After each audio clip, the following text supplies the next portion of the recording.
Well, today we've got Sir Brian Heap, who's no stranger to this college because he was the previous master. When he retired from being head of research at the Abraham Institute, he became master here. He was also Foreign Secretary of the Royal Society and the Vice President of the Royal Society. And then when he retired from that, he's done all sorts of other things, but including this program that he's going to talk to us about today, about feeding Africa. There's a lot of people in Africa, and there's a lot of people suffer from lack of food, as you know. So, Brian, over to you.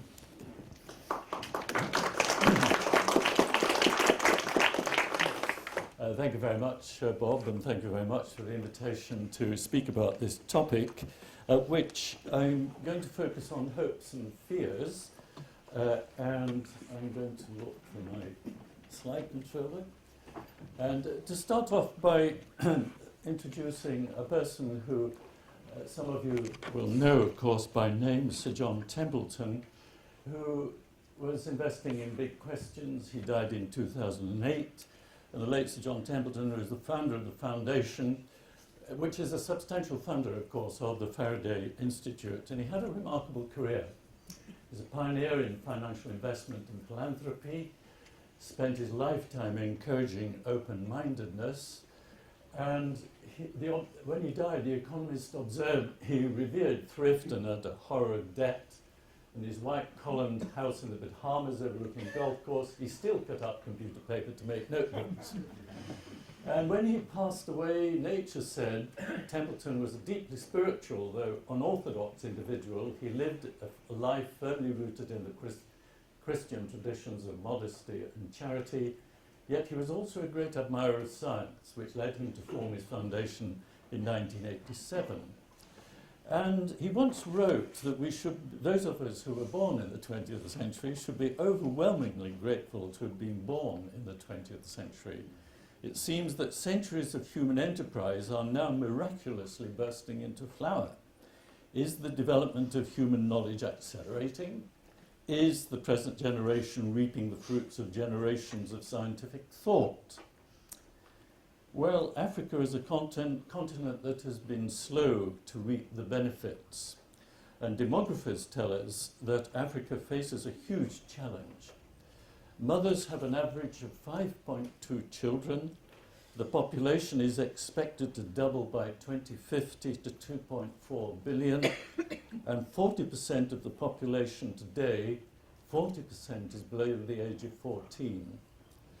Now, over the past 4 years, David Bennett, my colleague here at St Edmunds, and I have been working on a question that was posed by the current chairman of the foundation, the son of Sir John, Dr. Jack Templeton, who asked the question, can GM crops help to feed the world?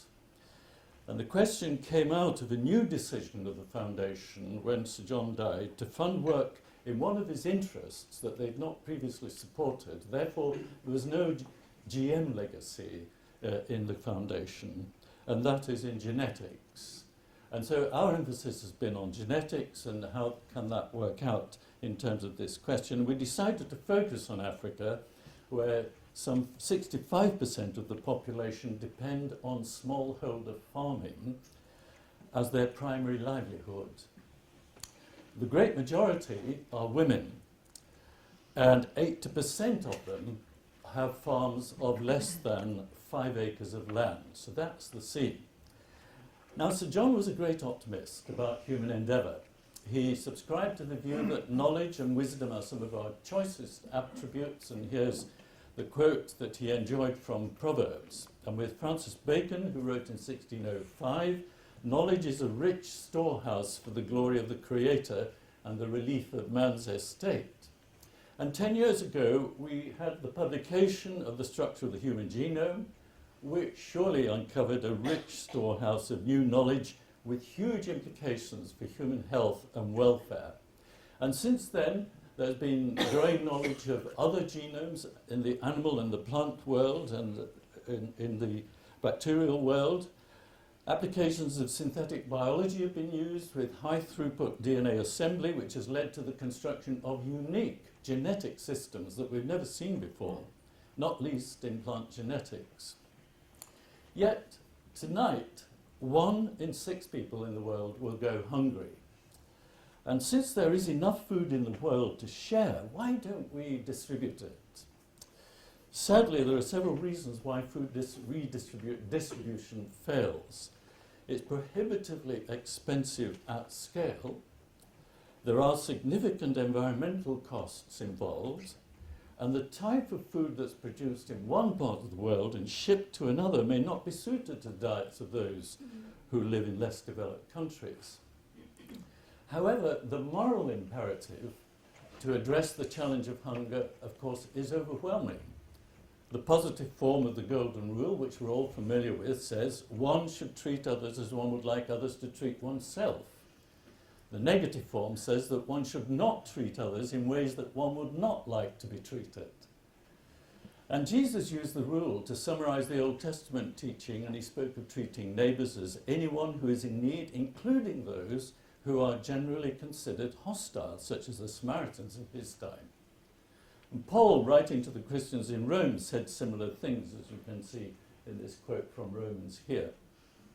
So the Golden Rule is sometimes claimed by Christianity as its own, but of course the concept, the ethics of reciprocity, has its roots in a wide range of world cultures and not just in Christianity.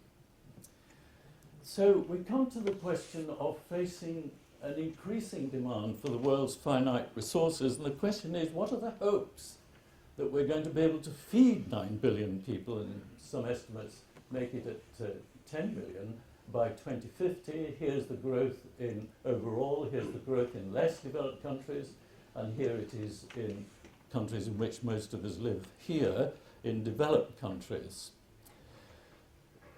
So the right of food has been specified as a human right, and the right of all human beings to be free from hunger, food insecurity, and malnutrition. These are the basic rights that we associate with this phrase that we use, food security.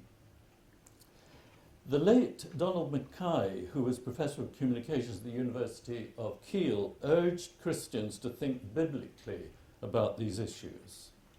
He believed that Christians should never give absolute or overriding priority to the claims of the scientific investigation over ethical or moral considerations. But on the other hand, he said, Christians will resist all efforts, however well-meaning, to denigrate the scientific enterprise as such, or to encourage fearful scaremongering. In other words, they will neither deify science nor vilify it.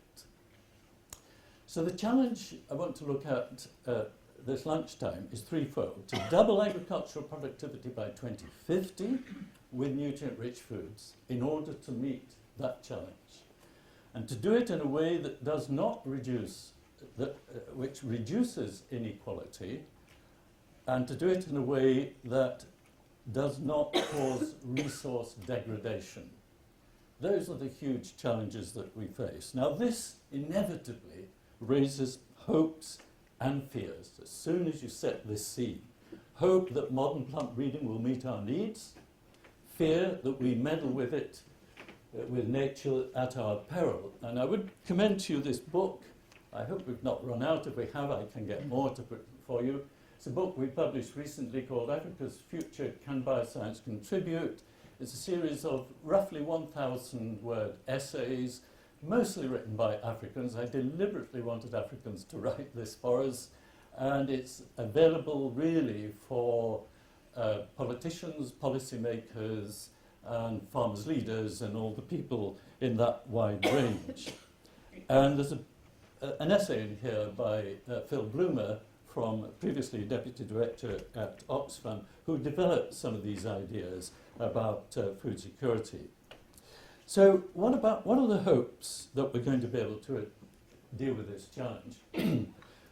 Traditional technologies. Poor farmers are rational decision makers who maximize the returns from the resources at their command, and they respond appropriately to the incentives.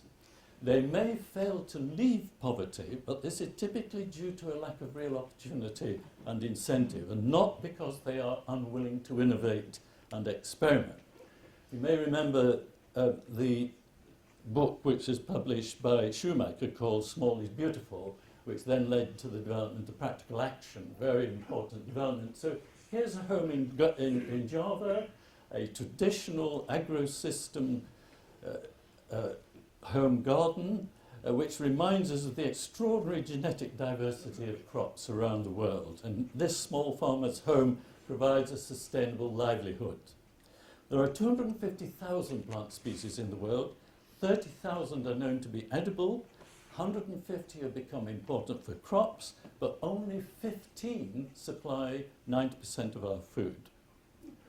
Water is essential, drip irrigation, and here's an example of Kickstart, who developed this irrigation pump, a low-cost, human-powered irrigation pump that's brought 660,000 people out of poverty in Kenya, specially designed to fit the socio-economic and cultural circumstances of smallholder farmers.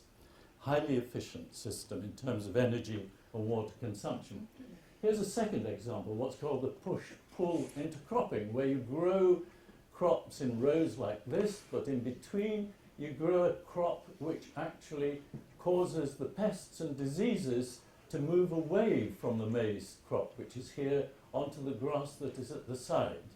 These are natural chemicals that come from these plants here, which repel moths and push them to a different place. And it's been adopted by 50,000 smallholder farmers in East Africa, and the maize yields have doubled they have increased from 1 tonne per hectare to 3.5 tonnes per hectare. A simple but very important way of increasing production. What about organic? Rothenstedt research experiment is the most famous, the most long-standing experiment probably in the world, starting in the 1850s. And here is what happens if you simply grow crops, in this case wheat, on the same land year after year. This is what happens to the yield. And this is what happens to it if you then start to introduce herbicides, fungicides, fertilizer, farmyard manure, nitrogen, phosphate, and potassium.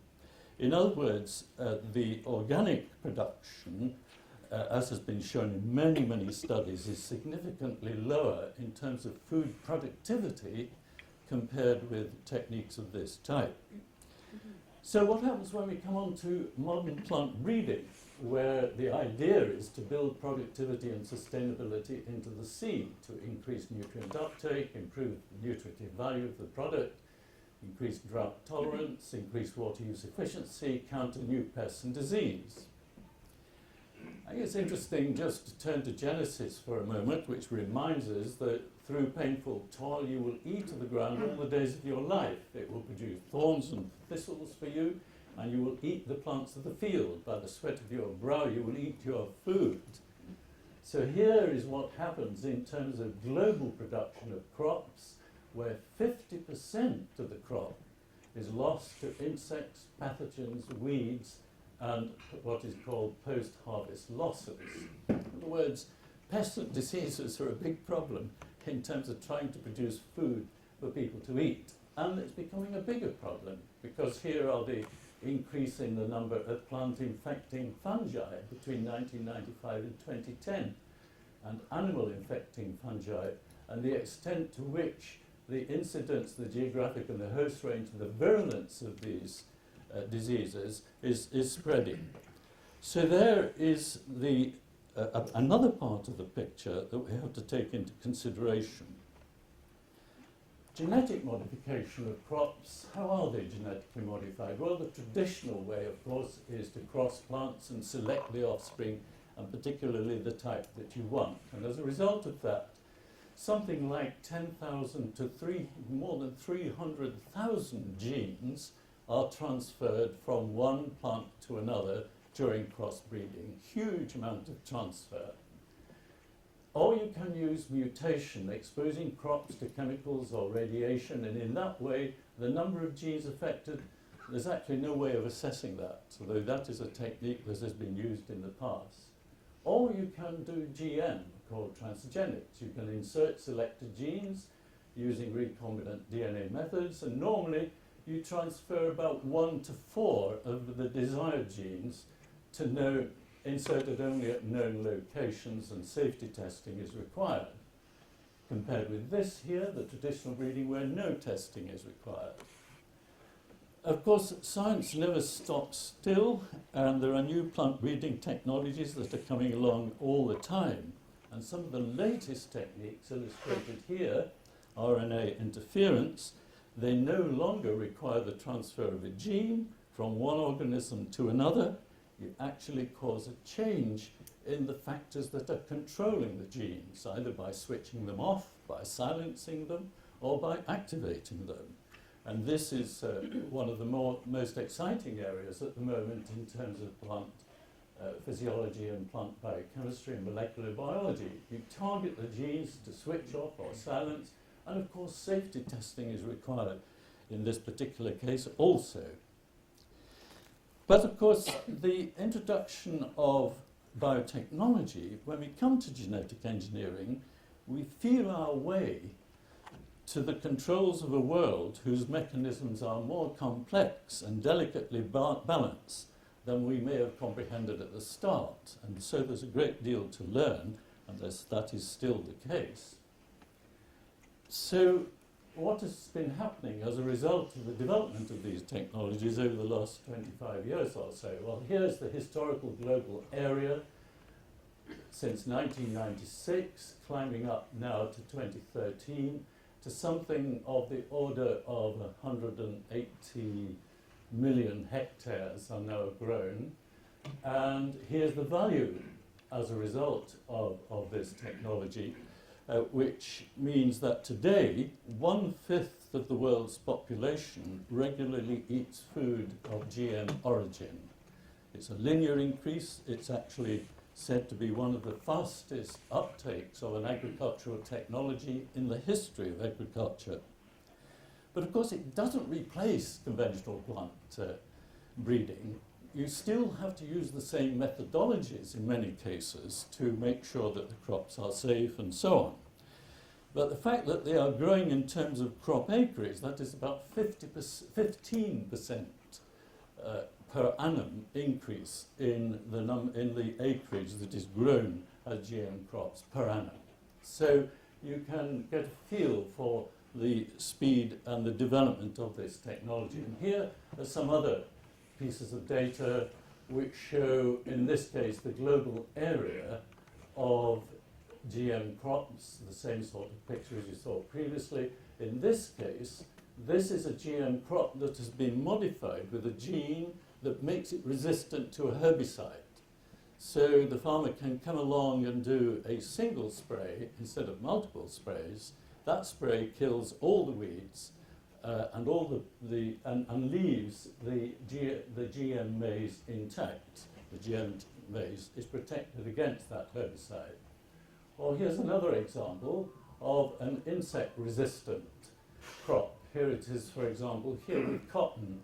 Here it's protected with a gene that has been introduced, and you can see this here is unprotected cotton, which has been devastated by the pests, and here's a BT cotton which is thriving because it has a gene in it which is resistant to the pests. So the global area of biotech crops shown here and the areas where they're grown. What's of particular interest from this is that in 2013, for the first time, less developed countries were growing more than developed countries. So a record 18 million farmers in 27 countries planted 175 million hectares, an increase of 3% of 5 million hectares over 2012. So that's what's happening in terms of the improvements in crops.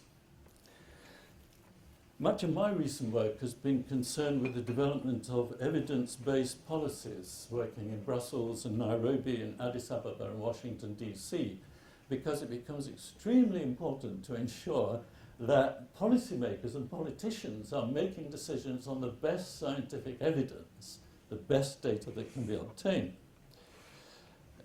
Because as with other things, whether it's climate change or stem cells, nuclear energy, synthetic, all these controversial areas, the whole world knows in seconds if you've made a mistake. and policymakers are exposed in that regard.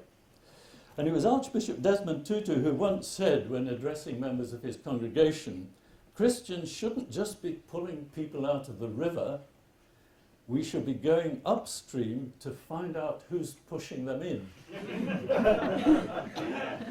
Theologian Carl Henry once put it, we should seek a primary role in sensitizing the conscience of the nations to change. So, what's the challenge for Africa? Well, let's just remind ourselves of the size of the continent, because often we underestimate just how big it is. China, West Europe, India, Argentina, USA. Africa spends 30 to 50 billion a year to import food. And by 2030, it could be 150 billion. And prior to the 2008 financial crisis, many of the countries in Africa grew faster than anywhere else, and today the average is 5.6% increase in annual GDP growth. Agricultural production increased to 12.3% of GDP because of farm area expansion. But in sub-Saharan Africa, nearly 1 in 4 remain hungry, and that's often desperate hunger, rising by 25 per year since 2007. So the picture in Africa is one that attracted our attention especially, and our project, which I'll summarize as B4FA, Biosciences Performing in Africa, has been on the implementation of the science, not on the science itself. Although I'm a scientist, we decided that there are millions, if not billions, of dollars going into the science, but very little is going into how do you implement the science so that it's for the benefit of smallholder farmers. And when Jack Templeton asked me if I would be interested in developing this genetics area, he said that he wanted it to focus on smallholder farmers, which is what we've done. So how can the biosciences help to lift smallholder farmers out of the poverty trap? And we selected 4 countries, Ghana and Nigeria in the west, Tanzania and Uganda in the east. And the second word, which marks our project, is communication. Communication centered on genetics and modern plant breeding so that journalists in particular would be better informed about asking hard questions of scientists, of public and of private bodies, and of their legislature. We also identified 14 other grants, and I'm very pleased that Patrick Mitten is here today because he heads up that program working with us. These are 14 grants by leading centres, many of them in the USA, in the UK, other parts of Europe, in India and so on, the Philippines and so on, looking at what are the barriers to the development of these new technologies, what are the socioeconomic problems associated and so on. So in our program, we focus particularly on, first of all, producing a publication, this one, Insights, which many of you will now have. We have a second one which is coming, which is called Viewpoints. You can download these from the website here, which is a very active website. I commend to you if you are interested in this area. Secondly, we focused on identifying people in the media, in newsprint, in the television, and in all aspects of media. We identified journalists who would like to have training and improve their background knowledge of genetics and plant breeding, which I'll speak about in a moment. And the third part, activity 3, looking at the way in which you can provide this information to smallholder farmers. How do they get this information when they're living in remote areas? How can you demonstrate using innovation farms like the one we have at NIAB here in Cambridge? NIAB have worked with us on putting together innovation farms that might be relevant in countries like Ghana and Tanzania. And in addition, we have looked at the way in which handheld devices can be made available to smallholders in the field to provide them with up-to-date information about the crops that they're about to grow. In that connection, we've been working with Farm Africa, particularly in Tanzania, and I'm going there next week to look at a program that we're carrying out with Farm Africa to look at ways in which smallholder farmers can be given practical information about improving their sesame seed production, which is a very important cash crop for smallholder farmers. What's been interesting about that project is that, of course, the people who learn best with these handheld devices are the women. Of course, most of the farmers are women, and the people who normally give them advice, of course, are the extension officers, and they're all men. And they're not particularly good at it, I'm afraid. So here we have some journalists who are, in this particular case, looking at GM bananas in Uganda. These are bananas that have been genetically modified to withstand attack from nematodes. Now, Uganda is most interesting because it depends, 70% of their diet is derived from bananas, would you believe? And they are extremely important. And banana wilt, which is a real danger to this crop, the only way that is probably going to get around this problem is not just by conventional breeding of resistant varieties, but particularly introducing transgenics and GM bananas, which will protect them from this wilt disease. And there are some excellent African scientists working in Uganda in the plant breeding institutes who are doing some first-class work in that area. So here's a group of our B4FA journalists listening to this lady here who's telling them about the experiments in progress. So what's happened during the time that we've run this program over the last 3 years? We've had 13 workshops in 12 in the 4 countries, 1 in the UK. We've had 4 media masterclasses. These are all in Africa, incidentally, apart from that UK one. And they're all African journalists. These are not UK journalists going to Africa. These are African journalists. They have met more than 45 African researchers. Would you believe very few of these journalists had ever met a scientist before? Mind you, that's true with some of the journalists in this country too. And we visited more than 30 African research institutes, more than 40 field trips. We published 33 essays in Insights and in Viewpoints, and altogether they published something like more than 1,000 media pieces have been published during the last 2 years. So we've trained 160 journalists, and I want to pay particular credit to my colleague Dr. Bernie Jones, who lives in Strasbourg and has been working with us. He's been the media director and he's done a superb job. And the print media and listener viewer figures of broadcast outlets of these 160 media fellows already exceed 17 million. So what have these journalists done in addition? Well, we had this very interesting masterclass workshop in Accra last December.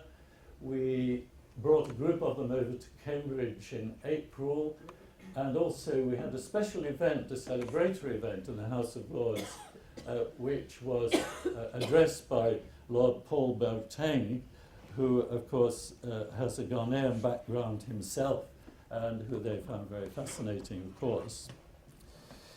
So, concentration on agriculture is a highly effective route towards reducing poverty, but in African countries, agricultural productivity is incredibly pathetic, as I'll show you in a moment.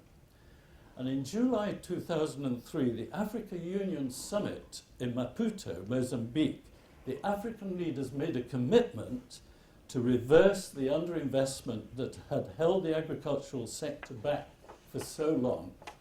And the African heads of states made the following promises to their people: to allocate at least 10% of national budgets to agriculture, and to achieve at least 6% agricultural growth. So here's the commitment. So look at agricultural productivity in Africa. Sub-Saharan Africa, it's hardly changed since the 1960s. South Asia, China.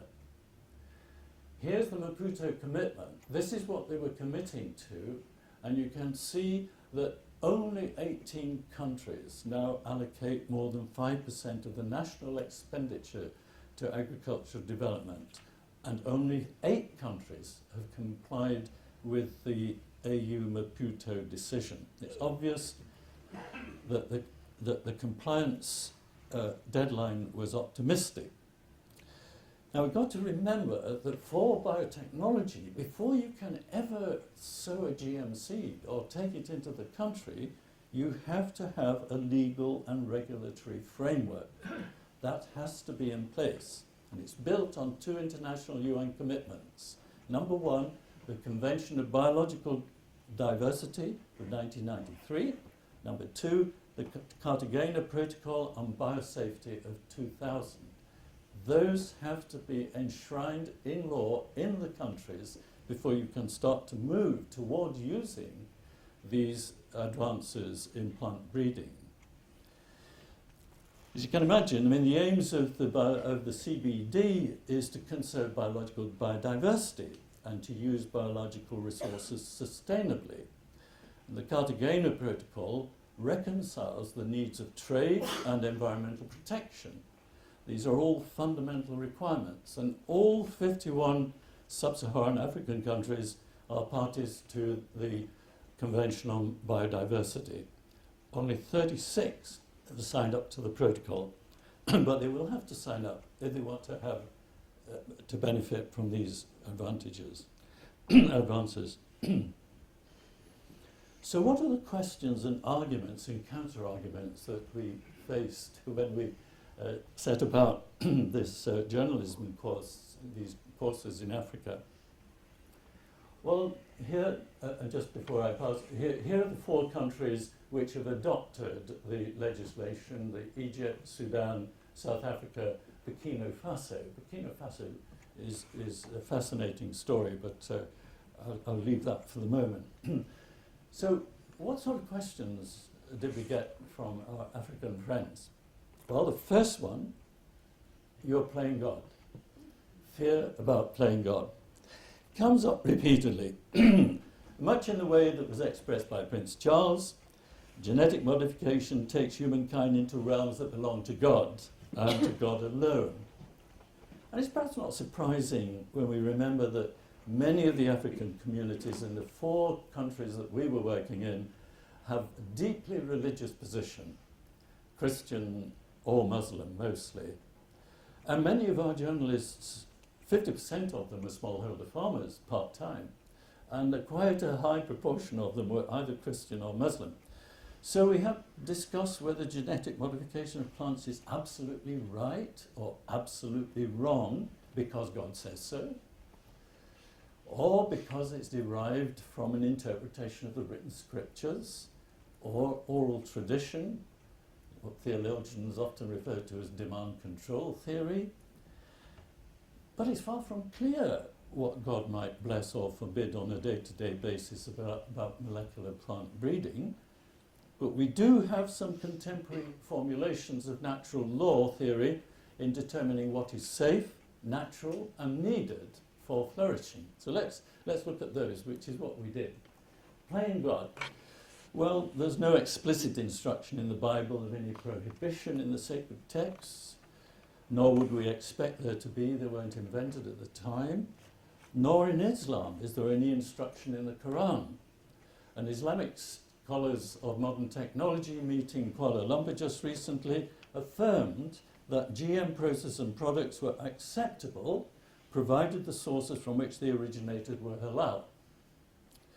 And then we have these other things like species boundaries from Plato and Aristotle. Boundary crossing is prohibited on grounds of health, purity and cleanliness. Arguments about the fixity of species, which was something that troubled even Darwin, and also reflect on the fact that introducing potatoes into Europe some hundreds of years ago was treated with immense suspicion because it wasn't in the Bible. This species was not noted in the Bible. And within Christian circles, Richard Land, Executive Director of Christian Life Commission of the Southern Baptist Convention, recently said that we are on the threshold of mind-bending debates about the nature of human life and animal life. We're altering life forms, creating new life forms as a revolt against God's sovereignty and the attempt by humankind to usurp God and be God. Francis Collins, who is the director of the National Institutes of Health in the USA, he sees modern genetics as pointing to new ways to alleviate much human suffering. And he recently said it would be unethical to delay. Christ was a healer. And Francis, of course, is himself a very committed Christian. Ronald Cole Turner, who's another professor of theology and ethics from the USA, Pittsburgh Theological Seminary, and an ordained minister, he speaks of genetic engineering as provoking new insights into humans as co-creators or fellow creators with God, contributing to rather than usurping the divine work of creation through new technology. So these were some of the discussions we had on this particular point, and within our program, it led us into discussions of the complementary doctrines of divine sovereignty and human responsibility. So, what was the next one? Is it safe? Questions of risk assessment, very hard to discuss rationally. People think they're being kept in the dark. Risks and benefits to the environment. And here's a list of the organizations in the last 10 years who've carried out reviews on the safety of GM crops, and all of them have said that GM crops are safe and not a risk to human health. This lady here has reviewed 1,783 publications between 2002 and 10 and concluded there are no significant hazards directly connected with the use of what she calls genetically engineered crops. So, of course, you have to have a strict regulatory regime in order to allay fears, and when you think of the investment in this issue of safety, when I tell you that the EU have recently completed a study that cost 200 million euros, you can see the huge effort that's gone in to make sure that these things are safe. Next question that came up, is it natural? It's more like hijacking living processes and turning them to new ends, which is what humans have been doing for millennia. This is what wild Emma wheat looked like when we first harvested it thousands of years ago and turned it into this, bread wheat. Is it natural? How do we feel about genetic technology that produces insulin or vaccines? How do we feel about in vitro fertilization? Here's Bob Edwards with Louise Brown, the first IVF baby. What about genetic testing during pregnancy? These are all issues that fall into the same category. And in this book, Jürgen Mittelstraß, the German philosopher, has written a rather attractive essay, I feel, in which he speaks of nature as always creative nature, natura naturans, and created nature, natura naturata. The first is the nature we cannot live without. The other is the nature that we increasingly appropriate and we seek to optimize for justified purposes. But we also destroy both knowingly and unwillingly. The task, he says, is served by the new technologies of plant breeding to adapt natural developments to the solution of urgent problems of nourishment. What is important, he says, is that it's done judiciously so as to grant nature its own value, so that nature does not completely become an artifact and at the same time can provide that basis for life that is urgently needed by a growing world population, especially its poor and poorest, and thus most vulnerable parts. So you can imagine the discussions around the question of, is it natural, but is it fair? African countries are developing their own expertise and their own centres of excellence, but The situation is different from the Green Revolution. The gene revolution is driven primarily by private and global research system, not by the public sector bodies.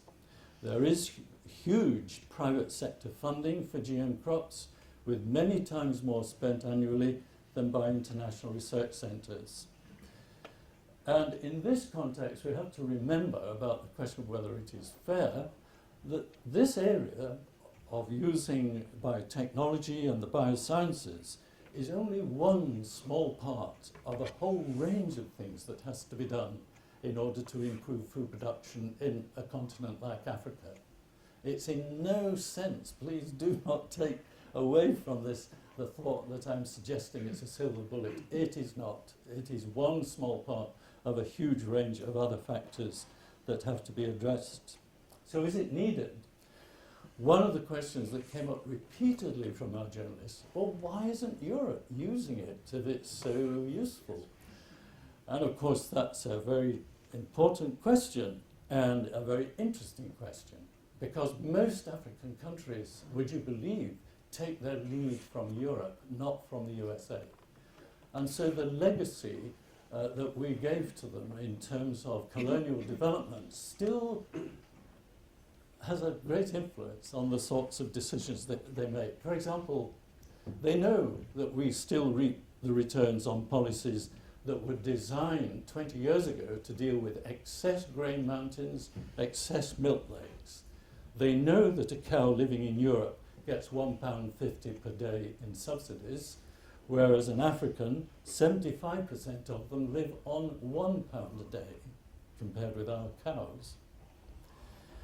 So in Europe, we adopted the precautionary approach to GM crops. We didn't need them because we had enough food as it was.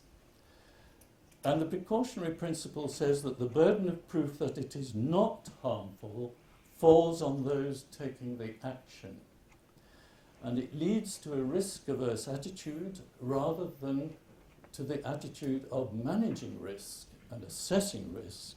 And of course, the anti-GM activists have taken advantage of this dictum, and they've impeded the development of this technology substantially in Europe. For example, 24 crops were approved by the European Food Standard Agency over the last 10 years. None of them have been passed by the European Parliament and adopted commercially. In the USA, in the same period, 25 were approved and all have been commercialized. So there is a huge contrast, of course, between Europe and the USA. Africa very much following what Europe does. So there's little wonder that Professor Callistus Juma of Harvard, one of the most distinguished Kenyan scientists, counselled recently in Montreal that the adoption of most European Union policies by African governments has been so detrimental to Africa, with serious moral repercussions on Africa's socio-economic development. And to quote him, he says, "The delays in Africa can be partly attributed to technological intolerance, much of which has been handed down by European anti-biotechnology activism." And Callistus writes the first chapter in here. So to summarize, can GM crops help feed Africa? They're not a silver bullet by any means. There are many other things that have to be done in terms of improving agricultural productivity. But the African countries are the ones that have the greatest need of any continent. And there is a place for GM crops, provided the political, the legal, the social, and the religious elements are addressed. There are some encouraging signs. Here's the new conference centre in Addis Ababa, magnificent centre for the African Union. Here's enthusiasm to learn about what the opportunities are in the future. And here are a couple of African scientists who are working on water-efficient maize, which will grow in hostile environments under drought conditions, which have been genetically modified to that effect. In the pipeline, there's something like 20 applications in Africa that are ready to be adopted once the legal procedures and the regulatory procedures are in place. They're resistant to drought, to salinity, to fungi, to viruses, and some of them have enhanced nutritive value. The net economic benefits have been demonstrated, but there are situations where the GM crops do not do well. There is still much to learn, and the science is not simple, and time is short. So there is an urgency in this area, particularly with the alarming effects of climate change that we see in the continent. So the modern potential of these planting materials is to increase yields, reduce labour costs, and improve economic independence and social development for smallholder farmers. But on the other side of the argument, there's a very active opposition from the anti-GM lobby, of course, quite a bit of it funded by the European Union, incidentally. And for example, the food sovereignty movement is an influential NGO which would allow people, in quotes, the right of people to choose their own food system. Philip Ernie, who's written an essay in our Viewpoints publication, who's the director of the Centre for Corporate Responsibility and Sustainability at the University of Zurich, says, food sovereignty activists in affluent countries reveal a surprisingly missionary zeal to persuade governments in Africa that there is only one good choice, namely shunning agricultural trade and pursuing agroecological approaches without the use of the modern tools of biotechnology. So, what about the fears? I think the fear of misinformation is something that struck so many of us as we've been working in there. The fears that this new technology will not benefit those who most need it. Well, there are yield increases, which bring societal benefits. There are environmental benefits, decreased sprayings, more efficient water use, lower mycotoxins. Late blight-resistant potato is on the way, drought-tolerant maize, which will give more food, healthier soya oils for healthier consumers. These are all aspects that are becoming available, which we need to put alongside the fears that people have, because there's an awful lot of misinformation given about this technology. I'd like to just go back to Donald Mackay's writing in 1972 when he was discussing the issue of modifying humans. He said, "We would do well to be wary of the subtle and seductive temptations of scaremongering, as there are many in our day who make a reputation out of being scaremongers. When they obscure the factual issues in clouds of emotional fog, bring despair to those fighting for proper and intelligent safeguards against the abuse of science. Christians must beware of jumping on the bandwagon of scaremongers." The next fear results in violence. So here's golden rice, which has an elevated level of the precursor of vitamin A. And 40 grams of golden rice a day will save life and sight.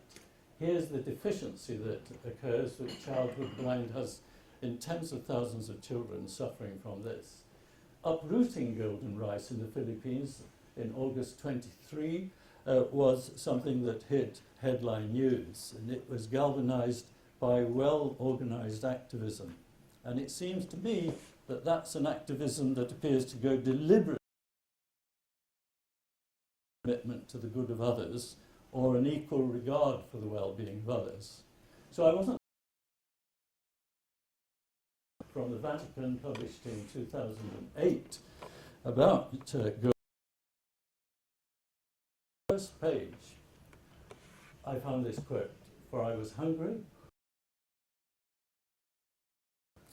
It was the first page of a publication from the Pontifical Academy of Science in Rome. There's another fear, the fear of change. There are quite a lot of people who would like the present to be more like this romantic past of 160 years ago. But in actual fact, in some ways, the present is still like the past. because we still have potato blight here. We still spray 15 to 20 times a year instead of a single spray a year, which will be possible with the new biotechnology. And of course, we know the effect of that so far as the Irish famine was concerned, with 1 million who died and 1 million who emigrated, and a 70% loss of production. So fear of change is something that we found repeatedly. So let me finish on a more positive note. What about the hopes? Well, here are some key findings. Big pesticide change, 96 to 2011. 474 million kilogram reduction in pesticides, 18.3% cut in environmental impact. Carbon emissions, cut of 23 billion kilograms of CO2 release, equal to taking 10.2 million cars off the road. Global farm income, an increase of 98.2 billion increase. These are data collected by PG Economics, a group of economists who studied these things. But I want to finish on this note because the hopes should not be overstated or magnified. There has to be a critical analysis, and there is, I can assure you. And I want to finish with the final word from these people here in Africa. Here we visited Dr. Hanzadu Dapa, director of the Crops Research Institute, Kumasi. I went along with my colleagues and 12 of our Ghanaian journalists to meet him at 8:30 in the morning in his office, which is the beginning of the day, to discuss the work that's going on in his institute. Here they are working on GM rice, which will withstand disease. And here is the man who is actually one of the world's top international plant scientists. And I was quite taken aback when he suddenly said, "Gentlemen, do so." No, there were ladies. Ladies and gentlemen, please sit down. We'll start with prayer. And he opened our discussion with prayer. I think it was the first time I'd been to a director's office and we started our discussion with prayer. But this man is also a Pentecostal pastor.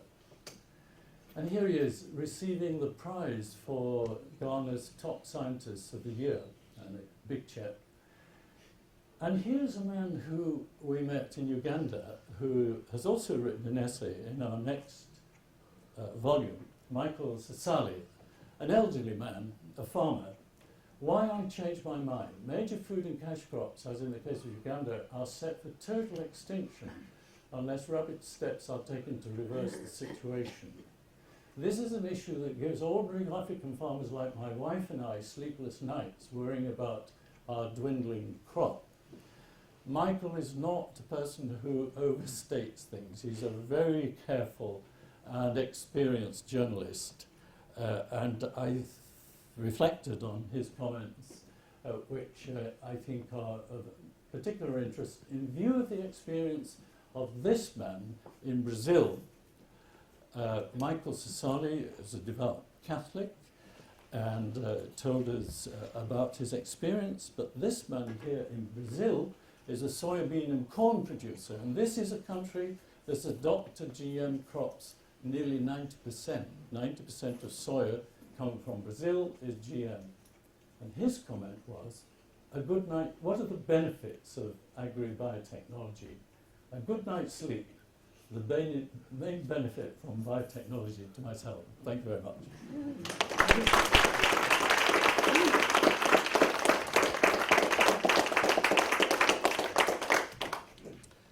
Thank you, Brian. We have 5 minutes for questions. So first hand I saw was just here, so let's start with that.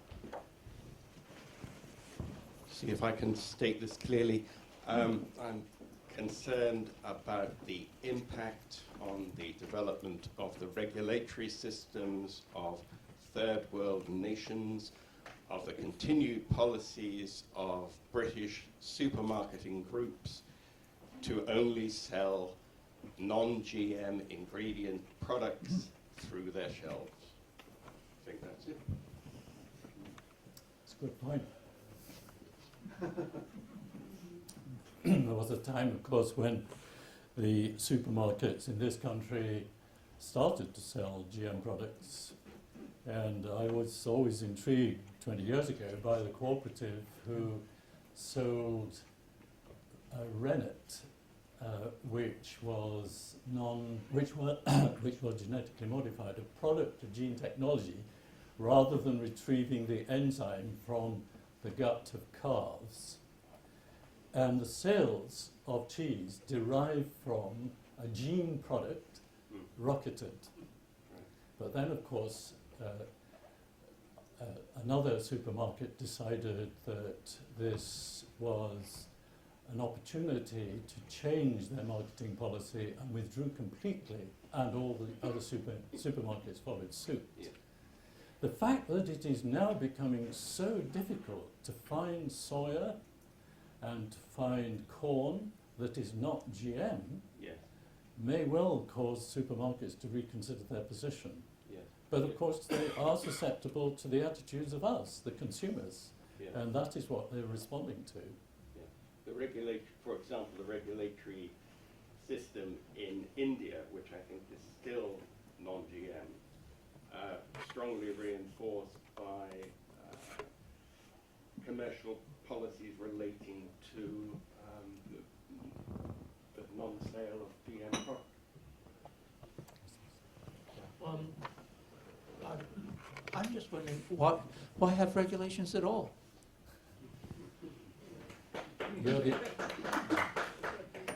Well, I think that my response to that, Richard, would be that you could adopt that position, but on the other hand, people really require to be assured of safety, and one of the mechanisms... That's been done. Pardon? That's been done. It has been done, but the message seems not to have got across. Another question? Yes. First of all, I want to say thank you because this is really important work on the side of public engagement about GM crops. But I wanted to ask more about the deeper economic issues or the troubles behind the global food supply chain.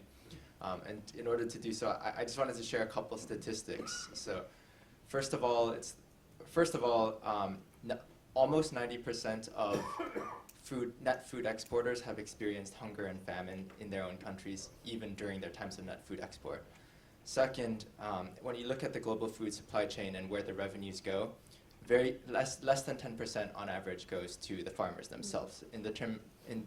For example, with Ecuadorian bananas, that's the statistic I know for some reason, but only 2% of the global revenue goes to the Ecuadorian farmers.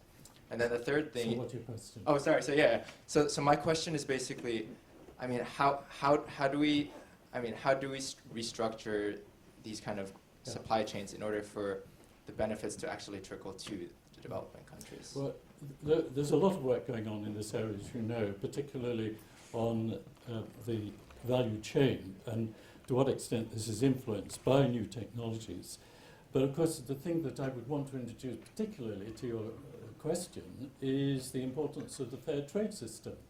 And consequently, the focus must be on the opportunities that are presented by becoming a fair trade organisation and a fair trade outlet. And this is why it becomes so important, so that those smallholders who are involved in producing the food get a fair return. There was a fair trade report yesterday which was somewhat critical, or a couple of days ago, of the fair trade system, actually, but that's a different discussion. Well, I think if you're going to introduce that, Bob, then we've got to start. Yeah, that's a different question, so okay, let's you shouldn't have introduced it. No, I probably shouldn't have, but...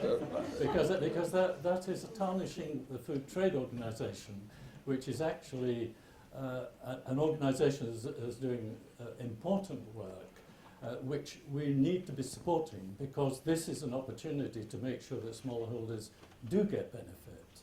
And so, for example, when you go to buy your coffee beans, there is a label on the side of the bag there, and there's a device now which you can have for your mobile phone, which points it at the bag, and it tells you the phone number of the farmer who produced that back in Colombia. And you can ring up that guy and ask him whether he got a fair deal. You know, those are the practical things that we should be supporting. Thank you very much for what you said. Which are in one of your pictures, I didn't notice any GM crops being grown in Britain. There may be some, I don't know. What are the, and is the EU friendly towards GM crops or not? No. And what are the main obstacles to getting things changed? And is one of them sort of vilification of companies like Monsanto who would get lots of profits? No. Now, that's an old story which I think we need to put behind us. Things have moved on.